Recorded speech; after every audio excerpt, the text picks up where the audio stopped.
tó ẹ káàbọ̀ sórí ìkànnì Pavilion TV ní gbogbo ibi tẹ́ ẹ ti ń wò wá o. yàjóyàjó kan la tún mú wá fún yín lórí ìkànnì lónìí.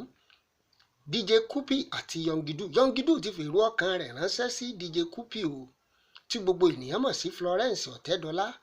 Ó ní òun nífẹ̀ẹ́ rẹ̀ gidigidi ni o, pé ìfẹ́ rẹ̀ dẹ̀ ń pa òun bí ọtí. Ṣé Yorùbá bọ̀ wọ́n ní nǹkan tó bá sì ń dùnni ló máa ń pọ̀ lọ́rọ̀ ẹni o.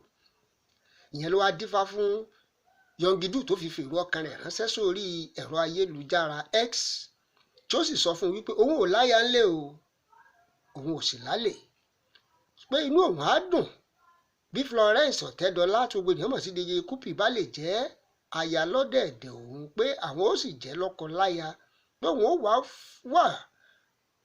òun ó fi gbogbo ọkàn òun fẹ́ Florence Ọ̀tẹ́dọ́lá, wípé òun ò sì ní dalẹ̀ ìfẹ́ rẹ̀ o. Ó fi èrò ọkàn rẹ̀ hàn ní orí ẹ̀rọ ayélujára tá a mọ̀ sí X.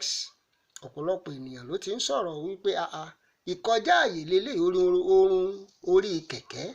ẹ gbọ́, ọ̀rọ̀ ìfẹ́ bí àdánwò ni, ọ̀rọ̀ ìfẹ́ bí àdánwò ni. ìyẹn ló mú kí Yongidu kó sọ èrò ọkàn rẹ̀ síta o, kó má bàa di ohun tí yóò wá máa mú Yongidu tí ó sọ di aláàárẹ̀ ọkàn nítorí ìfẹ́ gbígbóná Florence Ọ̀tẹ́dọ́lá tó wà ní ọkàn àyà rẹ̀. ǹjẹ́ kí lèrò ọkàn tiyín, gbogbo ẹ̀yin tẹ́ ń gbọ́ wa káàkiri àgbáńlá ayé? ẹ jẹ́ ká gbọ́ èrò ọkàn tiyín ní comment section. ẹ ṣé tẹ́ ń wò wá ní gbogbo ìgbà.